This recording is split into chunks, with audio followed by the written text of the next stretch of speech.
Assalamualaikum warahmatullahi wabarakatuh. Nama saya Dinda Nurfitri dari tingkat 1A Politeknik Kesehatan Kemenkes Bandung, Prodi Kebidanan Bogor. Nah, di sini saya yaitu satu, pengertian pemeriksaan diagnostik, yang kedua itu pemeriksaan feses, ketiga ada pemeriksaan cairan pervagina, keempat pemeriksaan sputum, dan yang kelima itu persiapan dan perawatan preoperasi, intra dan postoperasi.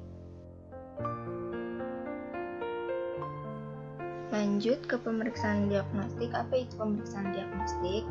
Pemeriksaan diagnostik adalah penilaian klinis tentang respon individu, keluarga, dan komunikan terhadap suatu masalah kesehatan dan proses kehidupan aktual maupun potensial.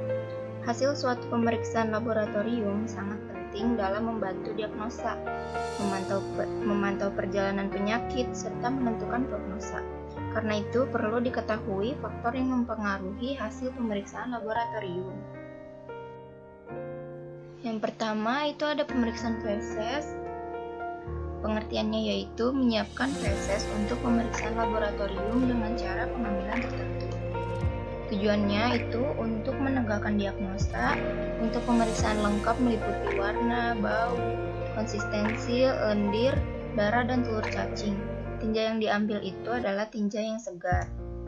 Persiapan alatnya itu ada handscoon bersih, vaselin, botol bersih dengan penutup, lidi dengan kapas lembab dan dalam tempatnya, bengkok, perlak pengalas, tisu, tempat bahan pemeriksaan, dan sampiran.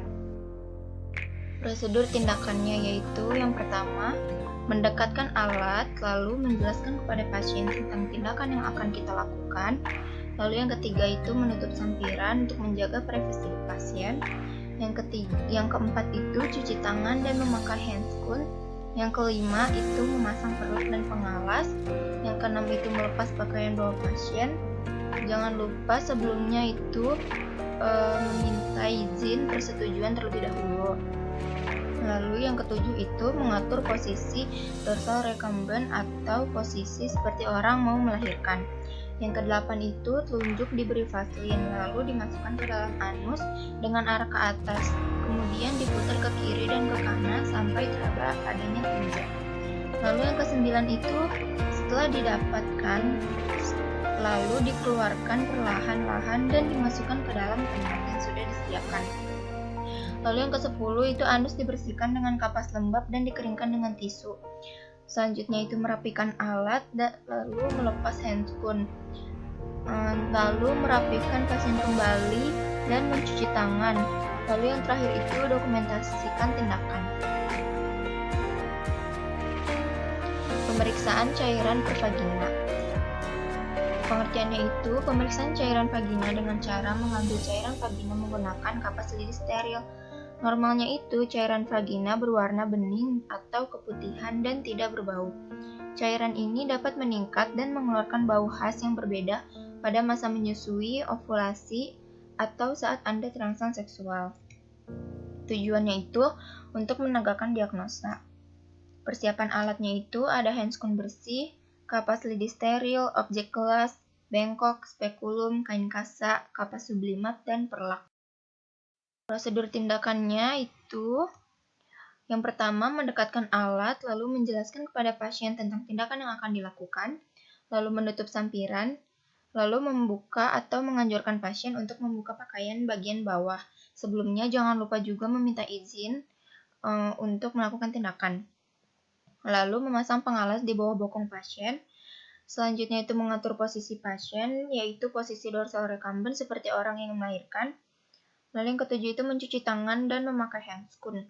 Selanjutnya itu membuka labia mayora dengan ibu jari dan jari telunjuk tangan yang tidak dominan. Lalu mengambil sekret vagina menggunakan kapas lidi dengan tangan yang dominan sesuai kebutuhan. Selanjutnya itu menghapus sekret vagina pada objek gelas yang sudah disediakan. Lalu membuang kapas lidi ke bengkok dan memasukkan objek gelas ke dalam piring petri atau ke dalam tabung kimia dan ditutup. Lalu selanjutnya itu memberi label dan mengisi formulir pengiriman spesimen untuk dikirim ke laboratorium.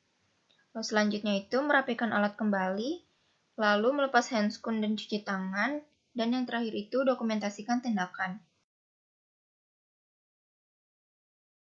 Selanjutnya itu ketidaknormalan cairan per vagina itu yang pertama, cairan yang berwarna putih atau abu-abu dengan aroma amis. Itu biasanya disebabkan karena adanya infeksi bakteri. Lalu yang kedua itu cairan tebal berwarna putih yang diiringi rasa gatal. Biasanya itu disebabkan karena adanya infeksi jamur. Yang ketiga itu adanya cairan berwarna kuning, hijau, atau bahkan berbusa.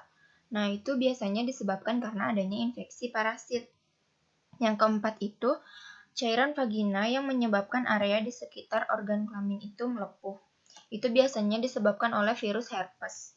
Yang kelima itu ada cairan abnormal dengan rasa nyeri atau pendarahan. Itu umumnya disebabkan oleh chlamydia atau gonore. Selanjutnya itu ada pemeriksaan sputum. Sputum atau dahak adalah bahan yang keluar dari bronchi atau trakea, bukan ludah atau lendir yang keluar dari mulut, hidung, atau tenggorokan. Tujuannya itu untuk menegakkan diagnosa, untuk mengetahui basil tahan asam dan mikroorganisme yang ada dalam tubuh pasien. Indikasinya itu untuk pasien yang mengalami infeksi peradangan saluran pernafasan, itu pun apabila diperlukan. Persiapan alatnya itu ada handscoon bersih, bengkok, sputum pot atau tempat ludah yang tertutup, botol bersih dengan penutup, formulir, dan etiket, lalu ada perlak dan pengalas, dan juga tisu. Prosedur tindakannya itu, yang pertama, mendekatkan alat, lalu menjelaskan kepada pasien tentang tindakan yang akan dilakukan, lalu mencuci tangan dan memakai handscoon. Selanjutnya itu mengatur posisi pasien, yaitu posisi duduk. Jangan lupa meminta izin terlebih dahulu untuk melakukan tindakan. Lalu memasang pengalas di bawah dagu pasien dan menyiapkan bengkok. Lalu selanjutnya itu meminta pasien membatukkan dahaknya ke dalam tempat yang sudah disiapkan atau sputum pot. Mengambil 5 cc bahan lalu dimasukkan ke dalam botol dan ditutup. Lalu membersihkan mulut pasien, merapikan alat dan merapikan pasien kembali. Selanjutnya itu melepas handscoon dan cuci tangan, dan yang terakhir itu dokumentasikan tindakan. Lalu kita ke pembahasan yang kedua, yaitu persiapan dan perawatan preoperasi intra dan postoperasi. Persiapan dan perawatan preoperasi. Preoperasi atau prebedah merupakan masa sebelum dilakukannya tindakan pembedahan, dimulai sejak persiapan pembedahan dan akhirnya sampai pasien di meja bedah. Persiapan preoperasi itu pengetahuan tentang persiapan pembedahan dan kesiapan psikologis.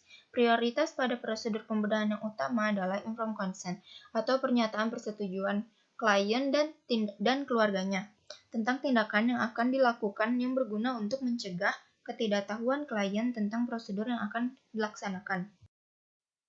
Lalu ada perawatan preoperasi. Yang pertama itu ada pemberian pendidikan kesehatan preoperasi. Di antaranya itu tentang jenis pemeriksaan yang akan dilakukan sebelum bedah, seperti alat khusus, pengiriman ke kamar bedah, ruang pemulihan, dan pengobatan setelah bedah. Lalu selanjutnya itu ada persiapan diet, yaitu 8 jam sebelum bedah pasien tidak dibolehkan makan, sedangkan untuk minum itu 4 jam sebelum bedah. Kenapa? Karena itu dapat menyebabkan aspirasi. Lalu selanjutnya itu ada persiapan kulit.